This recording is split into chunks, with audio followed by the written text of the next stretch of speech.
Good morning my dear students. आज हम लोग कक्षा 10 का विषय विज्ञान पढ़ेंगे, जिसमें पहला अध्याय क्या है, रासायनिक अभिक्रियाएं एवं समीकरण। इसमें हम सबसे पहला टॉपिक की बात करेंगे कि रासायनिक अभिक्रियाएं क्या होती हैं, जिसको हम इंग्लिश में क्या कहते हैं, केमिकल रिएक्शन कहते हैं। यानी हम बात करेंगे रासायनिक अभिक्रिया क्या होती है। यानी जब दो या दो से अधिक पदार्थ परस्पर अभिक्रिया करती है तो वह एक या एक से अधिक नए गुण धर्म वाले पदार्थ का निर्माण करती है। उसी को क्या कहते हैं, रासायनिक अभिक्रिया कहते हैं। जैसे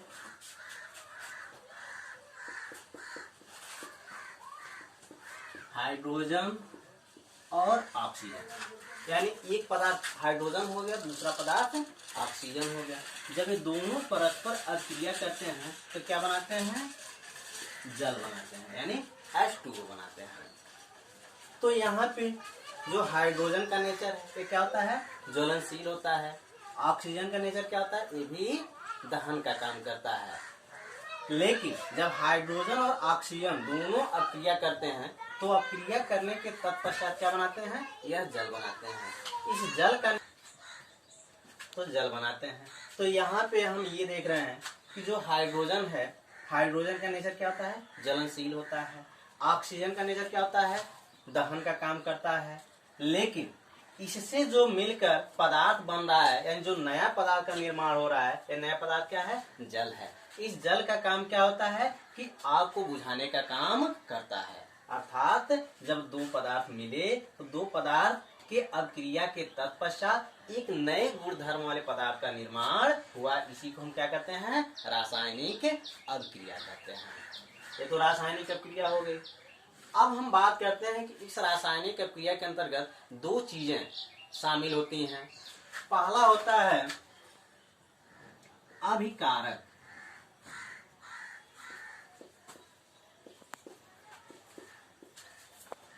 अभिकारक, इसको हम इंग्लिश में क्या कहते हैं, रिएक्टेंट।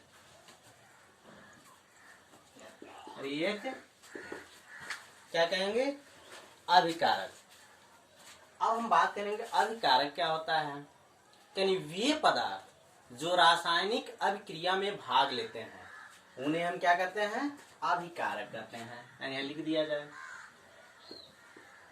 वे पदार्थ जो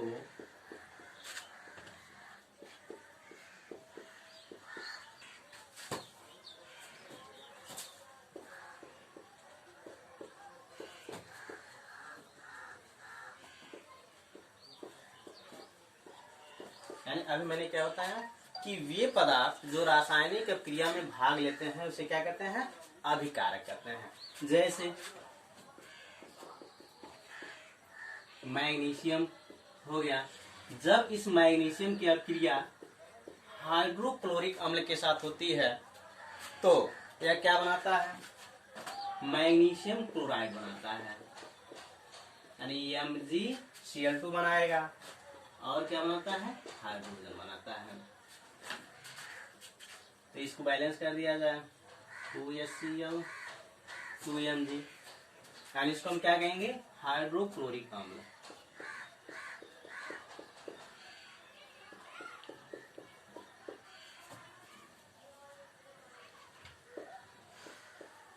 इसको हम क्या कहेंगे, मैग्नीशियम क्लोराइड।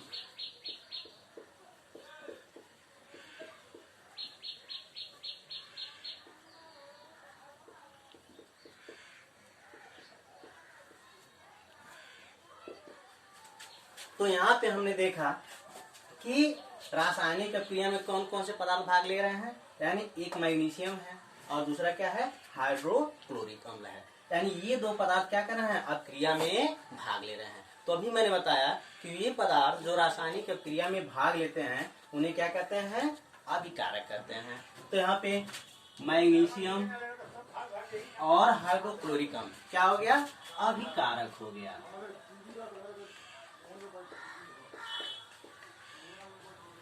ठीक है।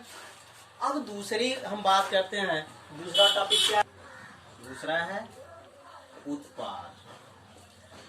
इसको हम इंग्लिश में क्या कहते हैं, प्रोडक्ट्स।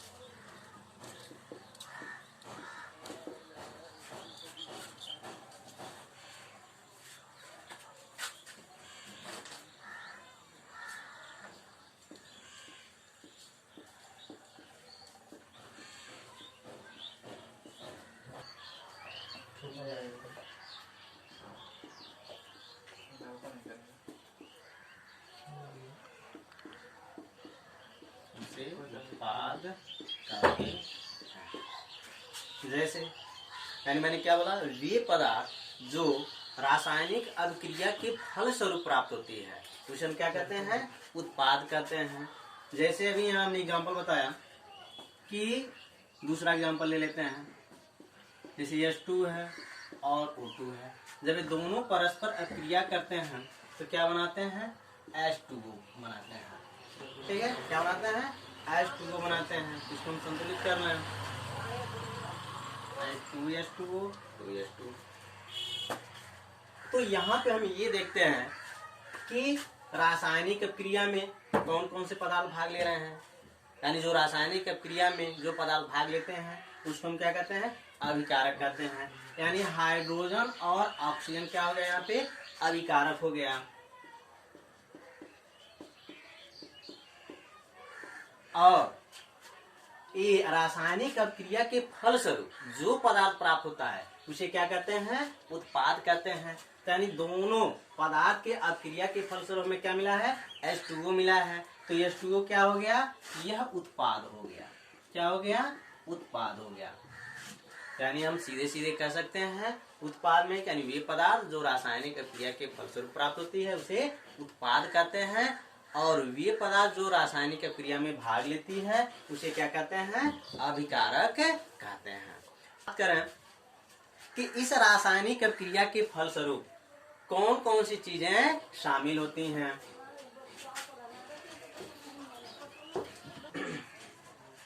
यानी अब इसके बाद हम बात करते हैं कि रासायनिक अभिक्रिया में क्या क्या चीजें शामिल होती हैं। यानी जब कोई रासायनिक अभिक्रिया होती है तो उसके अंतर्गत क्या क्या चीजें शामिल होती है। तो पहली चीज क्या होती है, अवस्था में परिवर्तन।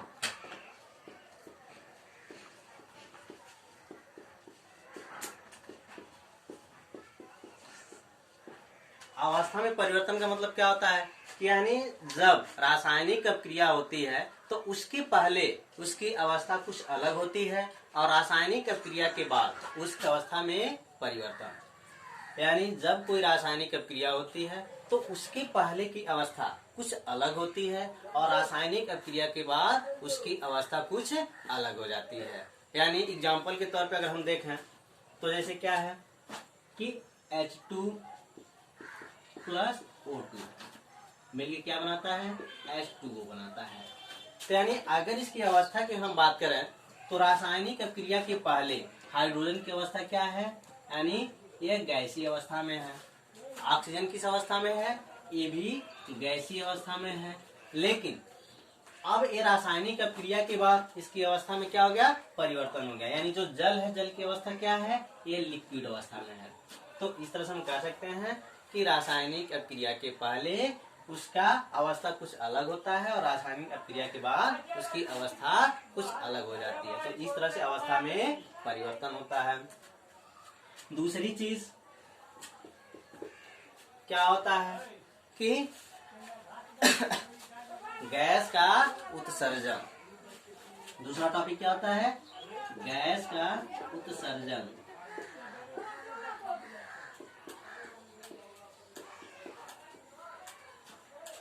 यानी कुछ रासायनिक अभिक्रियाएं ऐसी होती हैं जिसमें अभिक्रिया के फलस्वरूप क्या होता है, गैसों का उत्सर्जन होता है। जैसे अगर हम जिंक की अभिक्रिया सल्फ्यूरिक अम्ल के साथ करा दें, किसके साथ करा दें, सल्फ्यूरिक अम्ल के साथ। ये क्या है, जिंक है, इसको हम सल्फ्यूरिक अम्ल कहते हैं।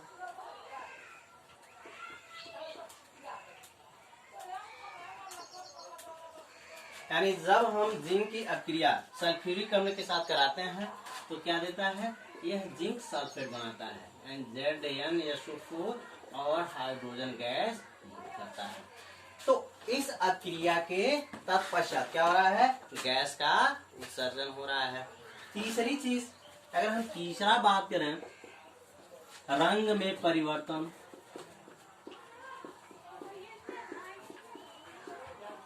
रंग में परिवर्तन यानी कुछ रासायनिक अभिक्रियाएं ऐसी होती हैं जो अभिक्रिया के पहले उसका रंग कुछ अलग होता है, अभिक्रिया के बाद उसका रंग कुछ अलग हो जाता है। चौथी चीज के तापमान में परिवर्तन। तापमान में परिवर्तन, क्योंकि जितने भी पदार्थ होते हैं सभी पदार्थों की रासायनिक अभिक्रियाओं का तापमान फिक्स नहीं होता है, यानी रासायनिक अभिक्रिया करते समय हर पदार्थों का अपना एक अलग अलग तापमान होता है। तो इस तरह से हम कह सकते हैं कि रासायनिक अभिक्रिया के अंतर्गत उसके अवस्था में परिवर्तन होता है, फिर अभिक्रिया के समय गैसों का भी उत्सर्जन होता है, रंग में परिवर्तन होता है और तापमान में भी परिवर्तन होता है। अब हम नेक्स्ट टॉपिक बात करते हैं। अब अगला टॉपिक क्या है, दैनिक जीवन में होने वाले परिवर्तन।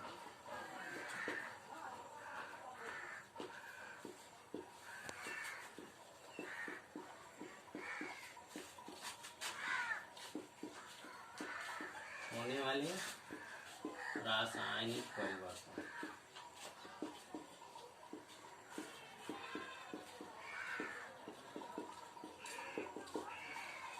यानी अब हम बात करते हैं हमारे दैनिक जीवन में क्या क्या रासायनिक परिवर्तन होते हैं। जैसे भोजन का पचना, यानी जब हम भोजन ग्रहण करते हैं तो भोजन ग्रहण करने के तत्पश्चात हमें क्या मिलती है, एनर्जी मिलती है। तो यह भोजन का पचना क्या होता है, एक रासायनिक परिवर्तन होता है।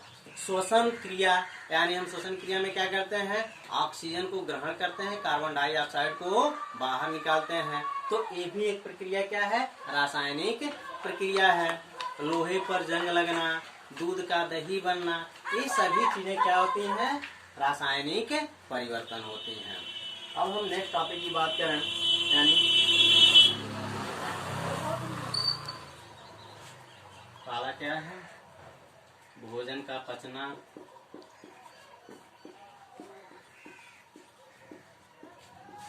दूसरा श्वसन,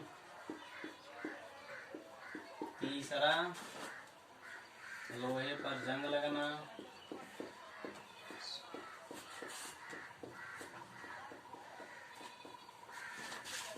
चौथा दूध का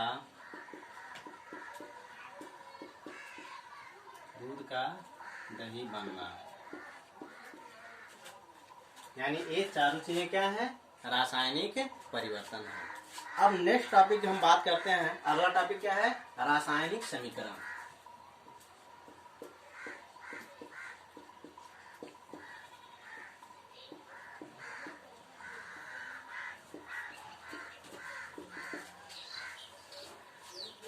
इसको हम क्या कहते हैं,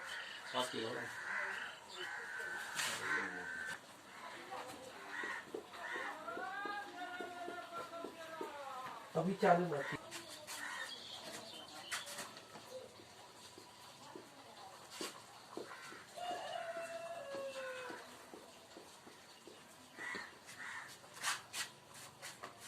तो यहाँ हम क्या बता रहे थे, रासायनिक समीकरण इसे कहते हैं। यानी रासायनिक अभिक्रिया में भाग लेने वाले पदार्थ, रासायनिक अभिक्रिया में जो पदार्थ भाग लेते हैं उसको हम क्या कहते हैं, अभिकारक कहते हैं। यानी कहने का मतलब क्या है कि रासायनिक अभिक्रिया में भाग लेने वाले पदार्थ जिसको हम अभिकारक कहते हैं, उस अभिकारक और उत्पादों के प्रतीकों तथा सूत्रों को निरूपित करने की क्रिया को क्या कहते हैं, रासायनिक समीकरण कहते हैं।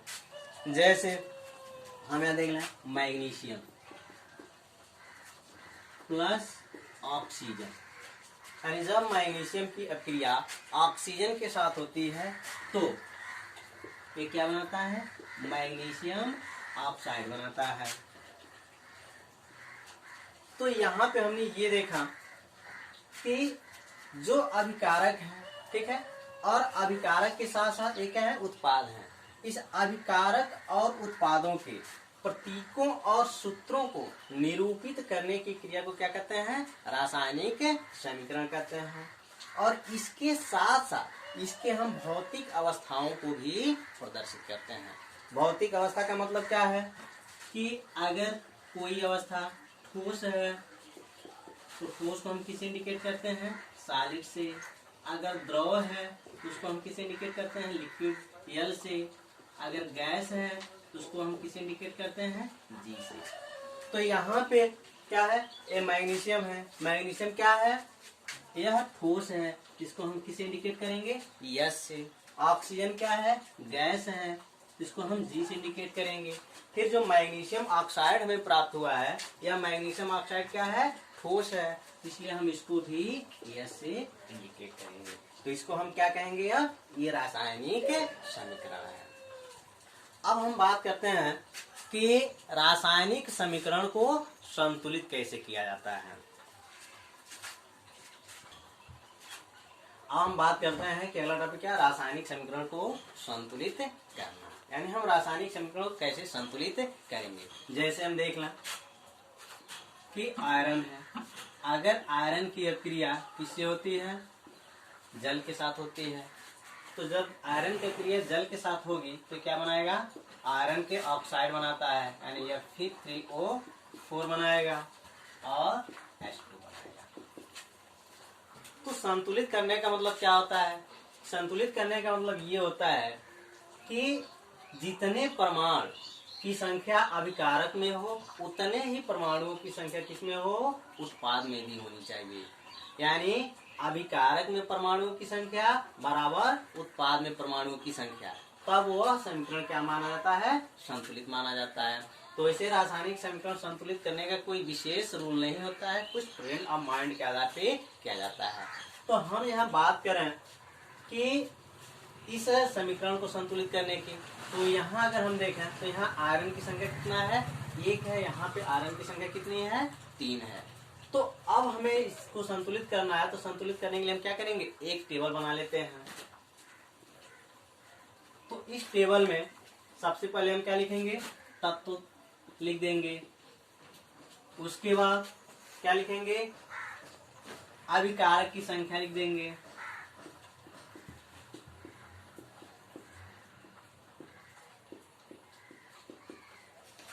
उसके बाद उत्पाद की संख्या लिख देंगे।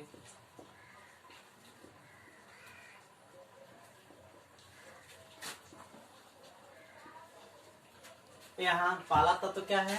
आयरन है। दूसरा तत्व क्या है? हाइड्रोजन है। तीसरा तत्व क्या है? ऑक्सीजन है। तो यहाँ हम ये देखेंगे कि जो आयरन परमाणु है, आयरन परमाणु की संख्या अभिकारक में कितना है? 1 है।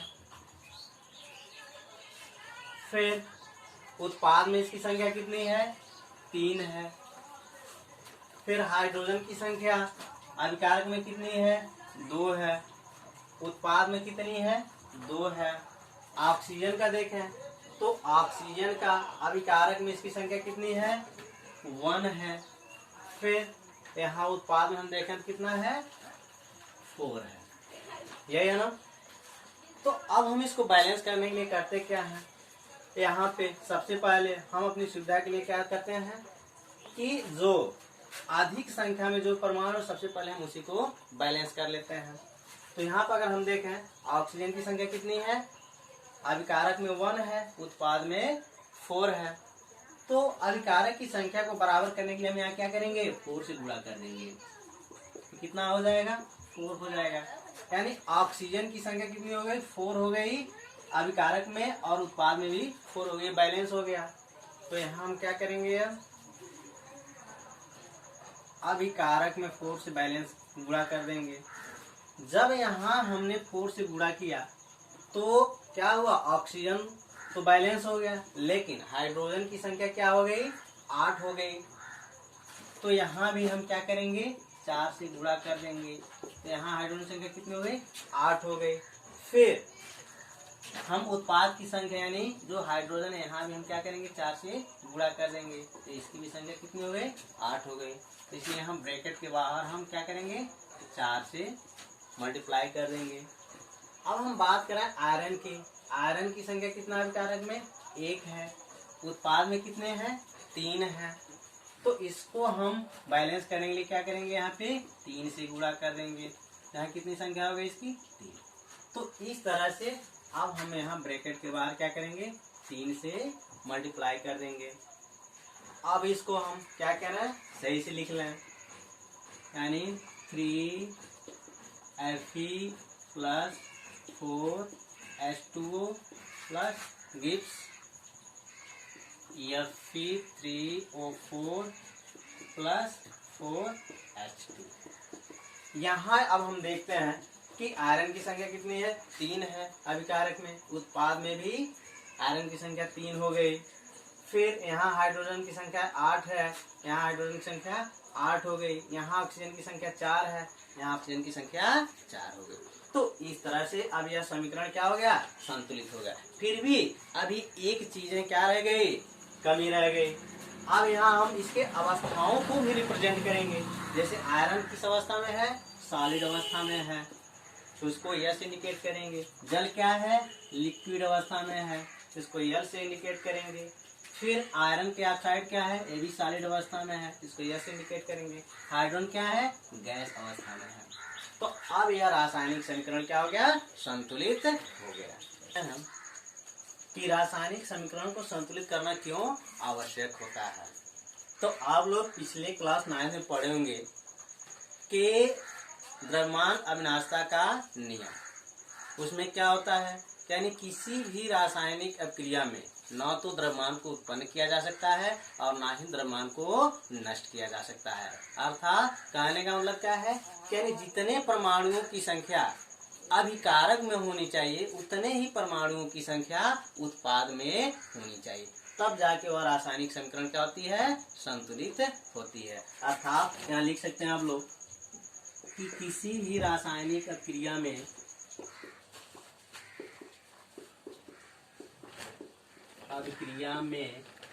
न तो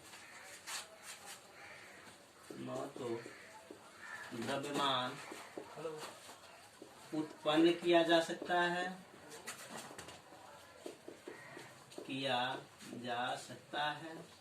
और न ही नष्ट किया जा सकता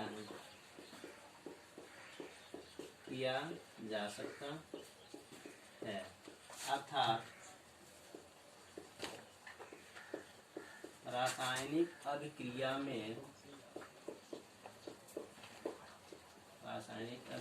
में अभिकारक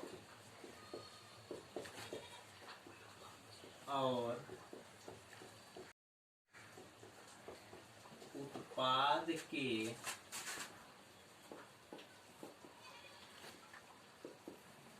के परमाणुओं की संख्या बराबर होनी चाहिए,